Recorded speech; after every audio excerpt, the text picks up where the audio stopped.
जगतर गोटे दास कह मु भी गोटे फैन सब सिनेमार किंतु आज जो प्रथम सिनेमा आज एत बड़ हॉल रे पड़ुछि महाराजा गोटे बहुत बड़ इतिहास कह गले आम ओडिया चलचित्र जगत तो ये मोर प्रथम सिनेमा ड्रीम गर्ल भी रिलीज होता मोर मन अच्छे ये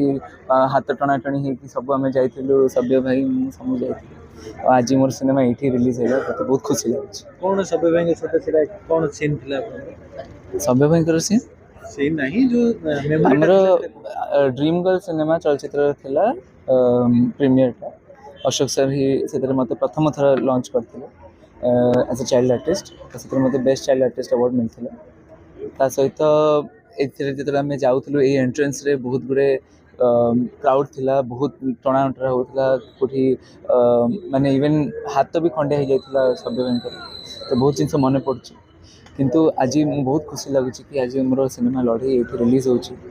दर्शक मानू भी से एनकरेज करी कि जातु आप लोकल थिएटर आप पाखापाखि निकटस्थ थिएटर्स को जाकि देखते सिनेमा।